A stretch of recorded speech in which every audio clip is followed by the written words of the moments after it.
এবার বিদেশ থেকে গণ অধিকার পরিষদের সদস্য সচিব নুরুল হক নূর ও যুগ্ম আহ্বায়ক রাশেদ খানকে সাময়িক অব্যাহতি দিলেন রেজা কিবরিয়া। গণমাধ্যমে পাঠানো বিজ্ঞপ্তিতে নিজেকে আহ্বায়ক দাবি করে রেজা কিবরিয়া দুজনের বিরুদ্ধে সংগঠন বিরোধী কাজ সহ নানা অভিযোগ করেন। আর নুরুল হক নূর দাবি করেছেন রেজা কিবরিয়া বিদেশে বসে নিজেই কাউকে বহিষ্কার করতে পারেন। চলার পথে একটু প্রবলেম তৈরি হতে পারে, তো একজন অভিভাবক যদি থাকে সিনিয়র, সে আমাদের এটা ম্যানেজ করতে পারবে। সেই জায়গা থেকে আমরা রেজা কিবরিয়াকে খুব আশা এবং স্বপ্ন নিয়ে আসলে দলে আহ্বায়ক পদে মনোনীত করেছিলাম, কিন্তু রেজা কিবরিয়া একেবারে। আসসালামু আলাইকুম সুপ্রিয় দর্শক বন্ধুরা, হঠাৎ করে গণ অধিকার পরিষদে ব্যাপক অস্থিরতা সৃষ্টি হয়েছে। দর্শক বন্ধুরা, গণ অধিকার পরিষদের সিনিয়র নেতা রেজা কিবরিয়া এমন কিছু বিষয় তুলে ধরেছেন এবং সেই সাথে গণ অধিকার পরিষদের প্রধান নেতা ডাকসু বিপিনুরুল হক নূর এবার রেজা কিবরিয়াকে নিয়ে এমন কিছু বিষয় তুলে ধরেছেন এবং তিনি লাইভে এসে রেজা কিবরিয়ার বিরুদ্ধে এমন কিছু বিষয় রহস্য ফাঁস করেছেন। তো দর্শক বন্ধুরা, আপনারা ডাকসু বিপিনুরের সেই কথাগুলো শুনলে অবশ্যই বুঝতে পারবেন। এবং সেই সাথে গণ অধিকার পরিষদের আহ্বায়ক রাশেদকে সাময়িকভাবে বরখাস্ত করেছে রেজা কিবরিয়া। তো দর্শক বন্ধুরা, চলুন আমরা প্রথমে সেই সকল বিষয়গুলো জেনে নেই। আসলে গণ অধিকার পরিষদে কি শুরু হয়েছে, অবশ্যই ধৈর্য সহকারে পুরো ভিডিওটি দেখবেন, তাহলে এই সকল বিষয়গুলো পরিপূর্ণ বুঝতে পারবেন। আর জাতীয় স্বার্থ এই 4 স্লোগানে 2021-এর 26 অক্টোবর আত্মপ্রকাশ করেছিল নতুন রাজনৈতিক দল গণ অধিকার পরিষদ। দলটির সদস্য সচিব ডাকসুর সাবেক ভিপি নুরুল হক নূর, আহ্বায়ক প্রয়াত সাবেক অর্থমন্ত্রী শাহ এএমএস কিবরিয়ার সন্তান ডক্টর রেজা কিবরিয়া। তিনি এ দলে আসেন ডক্টর কামাল হোসেনের গণফোরাম থেকে। নির্বাচন কমিশনে নিবন্ধন পেতে দলটির করা আবেদনের বিষয়ে এ মাসেই সিদ্ধান্ত জানানোর কথা রয়েছে ইসির। এমন সময় ভাঙন গণ অধিকার পরিষদে। নুরুল হক নূর সংগঠন বিরোধী কাজের অভিযোগ এনে সোমবার রেজা কিবরিয়াকে দল থেকে বের করে দেন। পর তিনি রেজা কিবরিয়া, নূর আর রাশেদকে সাময়িক অব্যাহতি দেওয়ার কথা জানান। সে আমাকে সরাবার এই প্ল্যান অনেকদিন থেকে করছে, কারণ আমি নির্বাচনে যাব না শেখ হাসিনার সাথে। প্রবাসীদের থেকে লক্ষ লক্ষ টাকা আসে প্রত্যেক মাসে, এটার কোনো হদিস নাই। লেনদেন নিয়ে প্রশ্ন তোলার পর সে খেপে গেছে। দ্বিতীয় হলো যে ইসরায়েলের সাথে তোমার কি সম্পর্ক? ইসরায়েলে যে মিটিং করলে, এটা কি উদ্দেশ্যে করলে আমাদেরকে এটা বলতে হবে। সে বলবে না। সে দেশের বাইরে থেকে এই ধরনের অব্যাহতি বা এই ধরনের পদক্ষেপ নিতে পারে না, মন গড়া পদক্ষেপ। আর গণ অধিকার পরিষদে তার কোনো ভিত্তি নাই। গণ অধিকার পরিষদ তরুণদের দ্বারা গঠিত সংগঠন। গণ অধিকার পরিষদ তৈরি হওয়ার আগেই বিভিন্ন অঙ্গ সংগঠন, ছাত্র, যুব, শ্রমিক, প্রবাসী, পেশাজীবী সংগঠন তৈরি হয়েছে। তাতে রেজা কিবরিয়ার বিন্দু মাত্র কোনো অবদান নাই। নূর ও রেজা কিবরিয়া দুজনেই অর্থনৈতিকভাবে স্বচ্ছ নন বলে দাবি করেছেন। নূরের আরও অভিযোগ, রেজা কিবরিয়া বিএনপি ভাঙার কাজে গণ অধিকার পরিষদকে ব্যবহার করতে চেয়েছেন। কদিন আগে গণতন্ত্র মঞ্চ থেকেও বেরিয়ে যায় গণ অধিকার পরিষদ। আমি সরকারের বিপক্ষে থাকবো সবসময়। ওর এটাতে খুব লেগেছে এবং সে এখন বিভিন্ন কাজ করছে, এগুলোর কোনো বৈধতা নাই।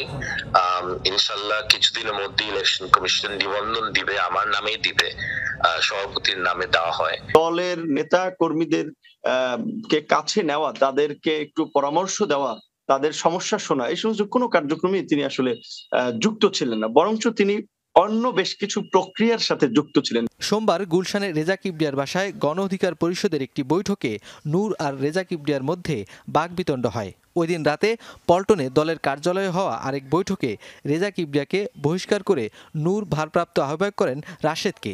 নূর যেহেতু এই দল প্রতিষ্ঠার অন্যতম নেতা, ধারণা করা হচ্ছে তার সাথে রয়েছে কোটা সংস্কার আন্দোলনের বেশিরভাগ নেতা। ইসিতে নিবন্ধন ইস্যু ও জাতীয় নির্বাচন যখন সন্নিকটে, তখন দলে এমন ভাঙনে ইমেজ সংকটে পড়েছে গণ অধিকার পরিষদ।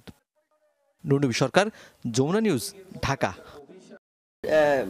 নিজেদের মধ্যেও কখনো চলার পথে একটু প্রবলেম তৈরি হতে পারে, তো একজন অভিভাবক যদি থাকে সিনিয়র, সে আমাদের এটা ম্যানেজ করতে পারবে। সেই জায়গা থেকে আমরা রেজা কিবরিয়াকে খুব আশা এবং স্বপ্ন নিয়ে আসলে দলে আহ্বায়ক পদে মনোনীত করেছিলাম, কিন্তু রেজা কিবরিয়া একেবারে আমাদের হতাশ করেছে যে দলের শুরু থেকেই ওইভাবে দলীয় কার্যক্রম, দলীয় প্রোগ্রাম, মিছিল, মিটিংয়ে কোনো জায়গায় ওইভাবে ছিল না, বরঞ্চ দলের বাইরে অন্য প্ল্যাটফর্মের প্রোগ্রামে সে অনেক জায়গায় নিয়মিত যাচ্ছিল। বিশেষ করে আপনার ব্যাংকক এবং কাঠমান্ডুতে জনৈক মাসুদ করিম এবং এনায়েত করিম নামে এক ভদ্রলোক বিদেশি গোয়েন্দা সংস্থার এজেন্ট পরিচয়ে বাংলাদেশের বেশ কিছু সাবেক এমপি, রাজনীতিবিদদের নিয়ে মিটিং করেছেন যে তিনি বাংলাদেশের সরকার পতন করবেন এবং আওয়ামী লীগ বিএনপির বাইরে একটা গভর্নমেন্ট ফর্ম করবেন।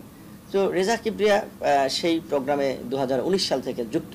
আমরা জানার পরে এই বিষয়টা সম্পর্কে আমরা খোঁজখবর নেওয়ার চেষ্টা করেছি। আমরা খোঁজখবর নিয়ে যেটা জানতে পারলাম, এটা বাংলাদেশেরই গোয়েন্দা সংস্থার একটা ফাঁদ যে বিএনপিকে ভাঙার এবং আগামী নির্বাচনে উকিল আব্দুল সাত্তারের মতো বিএনপির কিছু লোককে ভাগায় নিয়ে নির্বাচন করা। তো আমরা রেজা কিবরিয়াকে বলেছি যে আমরা বিএনপির সাথে যুগপৎ আন্দোলন করছি, বিএনপি শওকত মাহমুদকেও এই কারণে বহিষ্কার করেছে, আপনি এখানে নিয়মিত যাচ্ছেন, এটা তো আমাদেরকেও বিএনপি সন্দেহ করবে বা আমাদের জন্য বিব্রত করবে, এবং আপনি দলের প্রোগ্রামে যান না কিন্তু এই ইনসাফ কায়েম কমিটি এবং এর আগেও যে শওকত মাহমুদ প্রোগ্রাম করেছে সেই প্রোগ্রামে যাচ্ছেন। তো সে তার উত্তর ছিল, আমি দলের আহ্বায়ক, আমি তো তোমাদের কাছে শুনে রাজনীতি করবো না, আমার যা ইচ্ছা আমি তাই করবো, আমি সবার সাথে বসবো। এমনকি বাংলাদেশের রাজনীতিতে যেসব দলকে আমরা এড়িয়ে চলি সেই সমস্ত দলের সাথেও তিনি অগোচরে বসেছিলেন, এবং একটা ইন্টারিম গভর্নমেন্ট হলে বা সরকারের পতন হলে তিনি প্রধানমন্ত্রী হবেন এই কথা বিভিন্ন মানুষের কাছে বলে বেড়ান, এবং বেশ কিছু মানুষের কাছে তিনি মনোনয়ন বেচা শুরু করেছেন সেই মাসুদ করিম বা ইনায়েত করিম ভদ্রলোকের নির্দেশনায়। এবং আমাদের দলের ময়মনসিংহ জেলার আহ্বায়ক রাহাত জাহান এবং সাবেক বাংলাদেশের জাতীয় পার্টির একজন প্রতিমন্ত্রী ছিলেন, তার কাছে অনেকের কাছে তিনি মনোনয়ন বেচা শুরু করছেন। তখন আমাদের কাছে মনে হয়েছে যে তিনি তো দলকে বিপদে ফেলাবেন।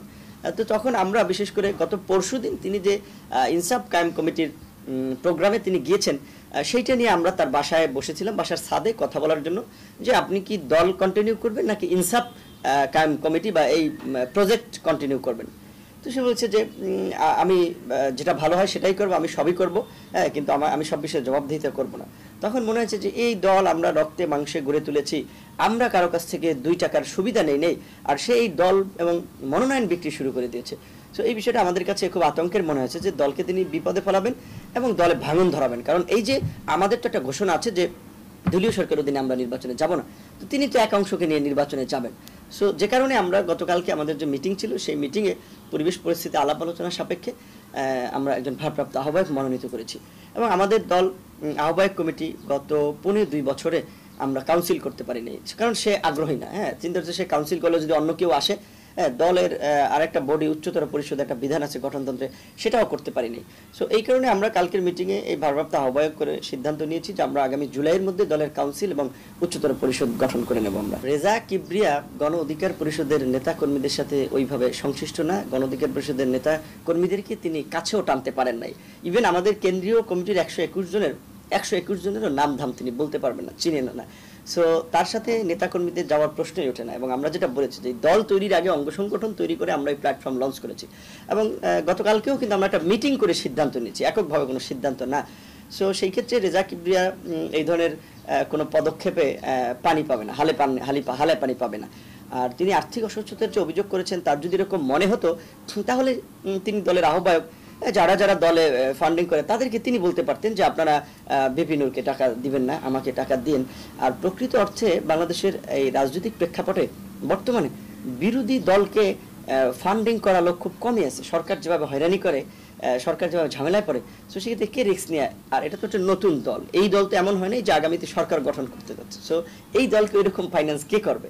এইটা মূলত এখন সে তার এই দোষটা ঢাকার জন্য, যেহেতু তার বিরুদ্ধে মারাত্মক কিছু অ্যালিগেশন এসেছে, সো সেটাকে আড়াল করার জন্য তিনি আসলে এই বিষয়টা তুলছেন। তো দর্শক বন্ধুরা, আপনারা হয়তো এই পুরো ভিডিওটি দেখে এবং এই বিশ্লেষণকৃত ভিডিওটি দেখে অবশ্যই বুঝতে পেরেছেন অবশেষে গণ অধিকার পরিষদে ব্যাপক অস্থিরতা সৃষ্টি হয়েছে, এবং সেই সাথে এই সকল নেতাদেরকে কেন্দ্র করে এখন সারা দেশে ব্যাপক আলোচনা এবং সমালোচনার জন্ম দিয়েছে। একজন আরেকজনের উপর নানাভাবে নিষেধাজ্ঞা দিয়ে যাচ্ছে এবং বরখাস্ত করে যাচ্ছে। তো দর্শক বন্ধুরা, আপনারা বিপিন নূরের এই কথাগুলো শুনে কি বুঝতে পেরেছেন? তাহলে কি আবার রেজা কিবরিয়া নিয়ে ব্যাপক অস্থিরতা সৃষ্টি হয়েছে? তো দর্শক বন্ধুরা, আপনাদের মতামত কমেন্ট বক্সে জানিয়ে দিবেন। তো ভালো থাকুন, সুস্থ থাকুন, আল্লাহ।